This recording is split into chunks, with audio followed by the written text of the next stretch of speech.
Vous évoquez la démocratie, vous arrivez ici, vous avez l'insulte au bout des lèvres à chaque moment. Qui ai-je insulté, madame? Ben, je sais pas. Moi, j'ai été insulté. Mais qui ai-je insulté? L'oligarchie. Vous avez mentionné que notre classe politique était un monde de bisounours, vous venez tout juste de me dire là, que vous avez déclenché l'hystérie, que vous madame, dites... Oui, madame, alors... Madame, oui, je dis qu'un certain nombre de gouvernements sont naïfs face aux problématiques de l'immigration. C'est ce que j'appelle le monde de bisounours. J'ai connu des injures plus graves quand même que celle-là. Je suis élue et je suis à la tête du premier parti de France. Alors, oui, mais vous n'êtes pas encore présidente. Alors, comment aimeriez-vous... Ça m'interdit de parler, madame? Non, je ne vous interdis pas de parler. Si les seuls qui peuvent parler sont les présidents, alors effectivement, c'est ennuyeux. Alors, comme vous évoquez la démocratie, le débat, permettez-moi de vous poser des questions. Mais je vous en prie, depuis tout à l'heure, ce ne sont pas tellement des questions, c'est plus un réquisitoire. D'accord. Eh bien, nous avons des désaccords. Ai-je le droit de les exprimer ou pas? Voilà, donc je les exprime. Je dis, je pense que la politique d'immigration mise en œuvre par M. Trudeau est une folie. Ai-je le droit de le dire? Si je n'ai pas le droit, mais il faut m'interdire l'entrée du pays. Seriez-vous infréquentable parce que vous arrivez et les gens voient dans vos discours que vous exprimez tout à fait librement des insultes, des injures et des leçons, des remontrances? Madame, donnez-moi une seule insulte.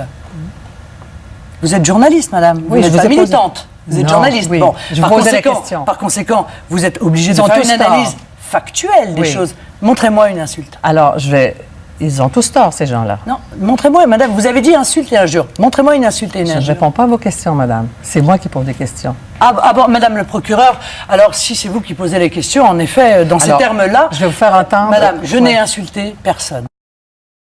Je voulais vous faire entendre M. Couillard. Et puis, Monsieur Couillard, c'est celui qui est allé en Arabie Saoudite il n'y a pas très longtemps et qui est revenu en étant devenu un ami du communautarisme alors qu'il en était l'adversaire. C'est celui-là, non? D'accord. On peut vous faire entendre votre réponse aux étudiants qui ont manifesté quand vous leur dites, les gamins, allez vous coucher? Vous trouvez, madame, ces gens, mais madame, ce que vous dites est incroyable. On va les entendre, oui, on va les entendre. Ouais.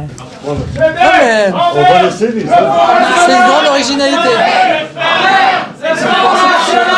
Québec, envers le Front National. Vous chantez faux. On vous emmerde. Vous parlez faux, maman. Bon, allez les gamins, allez vous coucher maintenant. Madame, moi, il y a quand même un énorme problème. Ces jeunes militants d'extrême gauche se sont introduits dans une conférence de presse que j'ai organisée de force. Ils sont venus m'insulter, me traiter de fasciste, de nazi, me dire qu'ils m'emmerdaient. Et il aurait fallu quoi pour vous plaire? Que je leur offre le déjeuner? Que je les remercie peut-être d'être venus ainsi perturber une conférence de presse en effectuant des violences? C'est cela que j'aurais dû faire? Non mais madame, est-ce que c'est cela que j'aurais dû faire? Oui ou non? C'est quand même une vision un peu particulière. Mais excusez-moi, mais moi, je ne perturbe les réunions de personne. Moi, je ne m'introduis pas dans des conférences de presse pour venir insulter les uns et les autres. Mais vous avez l'air d'avoir beaucoup de complaisance pour ces jeunes d'extrême gauche. Prendre des distances par rapport à votre père Jean-Marie Le Pen. Est-ce que son exclusion du parti a quelque chose à voir avec votre désir de refaire l'image du parti? Non, madame, excusez-moi, mais je suis une responsable politique. Ce serait bien si on parlait de politique. Parce que depuis le début de cette émission, j'ai l'impression d'assister à un tribunal où vous auriez la place... On peut questionner votre style, votre attitude. Non, mais vous auriez la place de procureur. Non, mais c'est non, depuis le début de cette émission, vous ne m'interrogez pas pour savoir ce que je pense. Alors, vous menez une véritable séance de tribunal. Je n'entends pas me soumettre à votre tribunal, madame. Voilà. Alors, donc, soit vous m'interrogez sur mes idées politiques, et je vous répondrai avec grand plaisir et avec le sourire, car c'est mon habitude. Donc, vous ne répondez pas à la question sur votre père. Si c'est pour répondre, si vous voulez, à toute une série, à un acte d'accusation, que je trouve d'ailleurs profondément injuste, eh bien, je ne m'y soumettrai pas, madame. On a parlé d'immigration, une certaine intolérance. Mais en quoi le fait d'être contre l'immigration est une preuve d'intolérance? Est-ce que les immigrants sont des citoyens de seconde zone pour vous? sont des... Citoyens de seconde Oui. zone pour vous. Non mais madame, pardon. Toutes les constitutions au monde admettent qu'entre ceux qui ont la nationalité et ceux qui n'ont pas la nationalité, il y a évidemment des différences. Mais pas au Canada avec les chartes québécoises, les Canadiennes des non, mais libertés, madame, les c'est très citoyens bien. sont tous égaux. Non mais c'est parfait, c'est très bien. Je suis très heureuse pour vous. Je suis pas sûre que tous les Québécois soient très heureux.